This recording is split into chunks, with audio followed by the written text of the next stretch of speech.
আমি আচার্য পলাশ মায়ানতন্ত্রের জগতে সবাইকে স্বাগত জানাই। শ্রেষ্ঠ টিভির পর্দায় বিকেল 4:25 আপনাদের জন্য যে অনুষ্ঠান আমি করি, সাধক ভামা খ্যাপার যার জীবন কাহিনী এবং তার বাল্য বয়সের একটি বিশেষ ঘটনা আজকে আপনাদের সামনে তুলে ধরব। সাধক ভামা খ্যাপার সম্বন্ধে জানানোর সঙ্গে সঙ্গে সাধক শ্রীমৎ তৈলঙ্গ স্বামী কিছু বাণীও আপনাদেরকে শোনায়।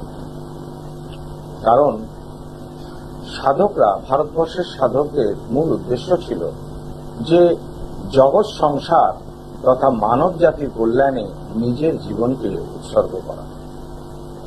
সেই সাধকদের, মহাপুরুষদের বাণী এবং তাদের জীবন কাহিনী পড়তে পড়তে এবং আপনাদেরকে শোনাতে শোনাতে আমিও সেই সিদ্ধান্তে বহুদিন আগে উপনীত হয়েছি যে মানুষের যা সমস্যা হবে, সমস্যার সমাধান আগে করব, অবশ্যই তারপর মূল্য দেব। কারণ একাধিক মানুষ একাধিক সমস্যায় জর্জরিত। আমার কাছে দুরকম মানুষ যারা আসছেন, যে সমস্ত ক্লায়েন্ট আমার কাছে আসেন, দুটি কথার মধ্যে একটি কথা তাদের মুখে লেগেই থাকে। একরকম কথা হলো, আমার সবকিছু শেষ, দেয়ালে পিঠ থেকে যাচ্ছে, আর জীবনে উন্নতি করার কোনো জায়গা নেই। কেউ দিনায় জর্জরিত, কেউ টাকা ধার দিয়ে বিপদে পড়েছেন, এই নানা রকম সমস্যা। আরেক শ্রেণীর লোক বলেন যে অনেক জায়গায় গিয়ে টাকা নষ্ট হয়েছে, কাজের কাজ কিছু না।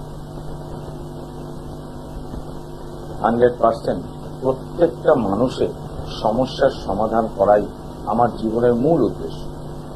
অর্থটা সেখানে মুখ্য নয়, কিন্তু জীবন ধারণের জন্য অর্থের প্রয়োজন, অর্থটা সেখানে গৌণ হতে পারে। যার জন্য মানুষের উপকার আগে করি, তারপর মূল্য। এই তারাপীঠ মহাশ্মশানের মহাসাধক ভামা খ্যাপা সম্বন্ধে আপনাদের বলবো।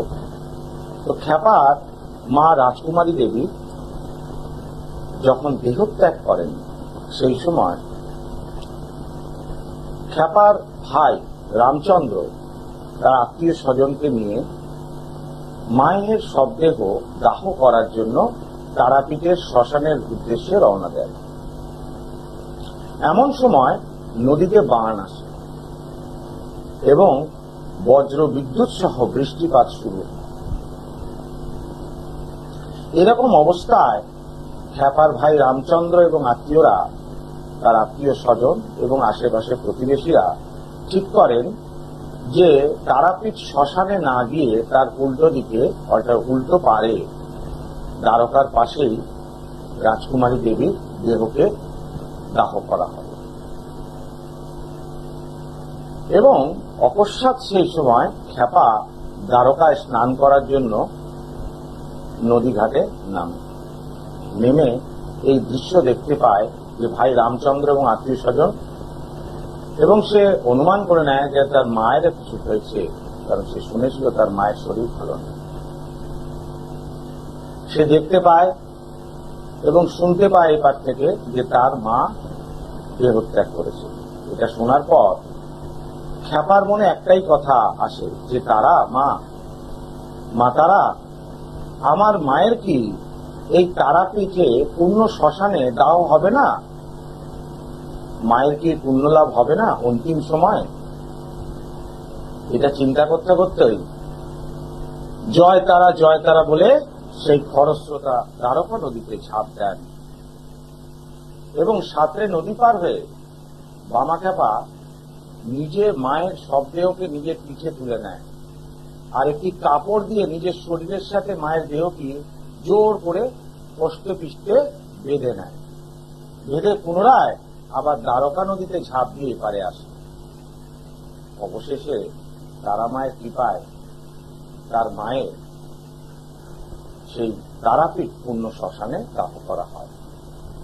মনে রাখতে হবে, ঈশ্বর সব সময় প্রত্যেকটা মানুষকে সহযোগিতার জন্য হাত বাড়িয়ে দেয়, কিন্তু সেই মানুষটি যাকে হাত বাড়ানো হয়েছে, সেই খ্যাপা যদি এপারে থেকে শুধু দেখতো আর ভাবতো, তাহলে তার মায়ের সৎকারটা আর তারাপীঠ শ্মশানে হতো না, তাহলে ওপারেই হতো।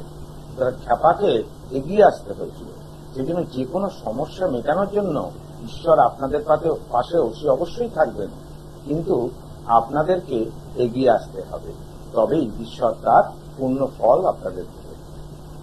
ঘরে বসে হাত গুটিয়ে ঠাকুর ঠাকুর করলে কিন্তু ঠাকুর আপনাকে সমস্যা মুক্ত করবেন না।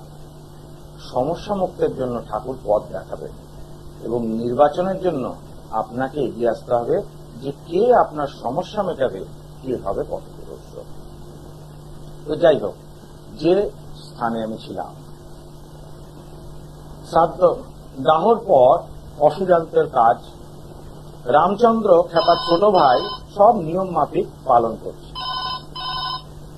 এইবার আমি কলারকে দেখে নিই, তারপর পরবর্তী ঘটনাটা বলছি। জয় মা তারা। জয় মা তারা। বলুন, কে বলছেন, কোথা থেকে বলছেন? আমি বর্ধমান থেকে বলছি, আর আমি আমার ভাইয়ের সম্বন্ধে জানতে চাই। ভাইয়ের নাম কি মা বলুন? প্রদীপ দাস। প্রদীপ প্রদীপ দাস। দা। জন্ম তারিখ প্রদীপের? জন্ম 2 তারিখ সেপ্টেম্বরে, আর 1996। টাইমটা? রাত 1টা। জন্মস্থান কত? বর্ধমান? বর্ধমান থেকে বলছি।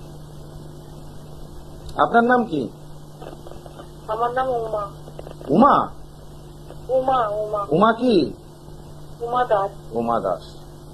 সোমবার জন্মবার, মানে রবিবার রাত্রে জন্মেছে? না না, ওর তো জন্ম। তাহলে মা ভুল হচ্ছে কোন date of birth. Date of birth সঠিক থাকলে ফোন করুন। তো যে জায়গায় আমি ছিলাম,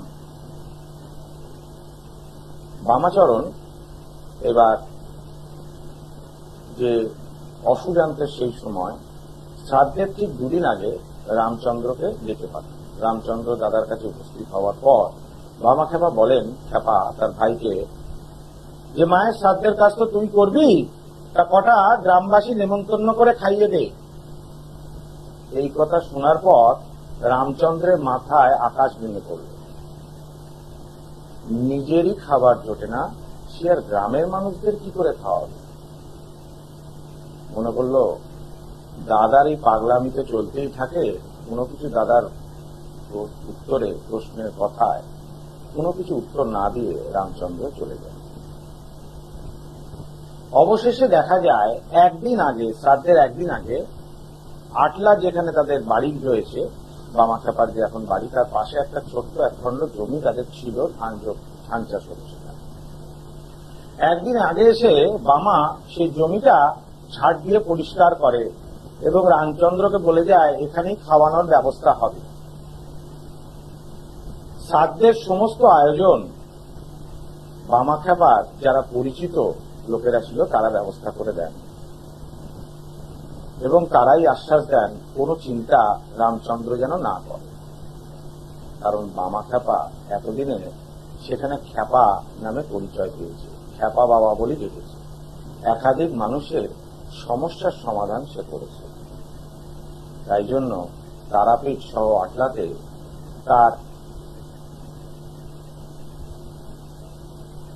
তার শুভাকাঙ্ক্ষী এবং তার ভক্তের সংখ্যাও কিন্তু খুব একটা কম ছিল না সেই সময়কালে। ফলে সেই ভক্ত এবং শুভাকাঙ্ক্ষীরা আশ্বাস দেন রামচন্দ্রকে যে খাওয়ানোর ব্যবস্থাও তারা করবে। ফলে রামচন্দ্র যথারীতি শ্রাদ্ধের দিনে শ্রাদ্ধের কাজে শুরু করেন। প্রাতঃকাল থেকে সে কাজ শুরু করেন, এবং খেপা কিন্তু সে ধ্যানমগ্ন থাকেন তারাপীঠ মহাশ্মশানে। যথারীতি ভোজনের জন্য মধ্যাহ্নকালীন সময়ের পর ভোজনের জন্য যখন খাবার এসে উপস্থিত হয়, সেই আটলায় তাদের বাড়ির পুরো উঠোনটাই ভর্তি হয়ে যায়। রামচন্দ্র শ্রাদ্ধের কাজ সম্পন্ন করেন। মধ্যাহ্নকালীন অতিক্রান্ত হওয়ার পর শ্রাদ্ধের কাজ সম্পন্ন করে তারপর ভোজনের জন্য ব্যবস্থা শুরু করেন। এমন সময় দেখা যায় সেই আটলা গ্রামে কালো বুনো মেঘের আনাগোনা ঘটেছে এবং মেঘের গর্জনও শুরু হয়ে গিয়েছে।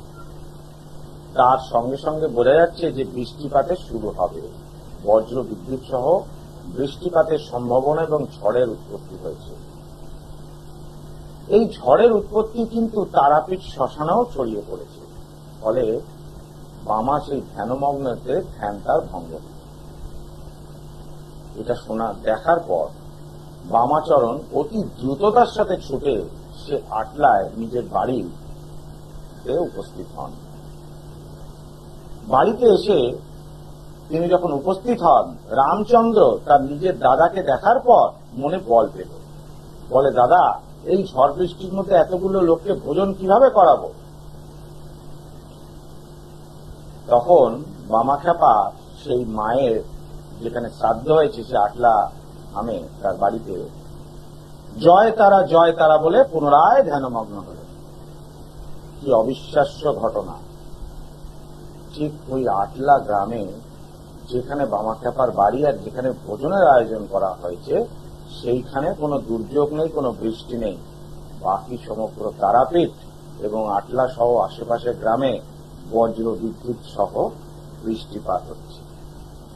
খ্যাপার এই দৃশ্য সেদিন সমস্ত গ্রামবাসী নিজে চোখে দর্শন করলেন এবং তারা বুঝলেন যে সমস্যা যাই হোক না কেন সমাধানের রাস্তা একজনই পারবেন, সেই খ্যাপা বাবা।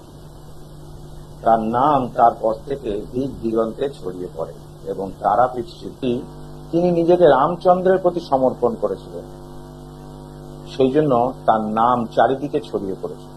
আবার অন্যদিকে মহাভারতে ভীষ্ম সে ধৃতরাষ্ট্র এবং হস্তিনাপুরের প্রতি নিজের জীবনকে উৎসর্গ করেছিল, সেই জন্য সে এত বড় যোদ্ধা হওয়া সত্ত্বেও তাকে সেই ঈশ্বরের সম্মানটা কেউই দেয়। নির্বাচন আপনাদের। আজকের মতো এখানেই বিদায় নিচ্ছি। আবার আসবো সৃষ্টি টিভির পর্দায় লাইভ অনুষ্ঠান করতে। ওম সর্বমঙ্গল মঙ্গলে শিবে সর্বার্থ সাধিকে শরণ্য ত্রম্বকে গৌরী নারায়ণী নমস্তুতে। দূর আর দূরে নেই অচেনা চেনা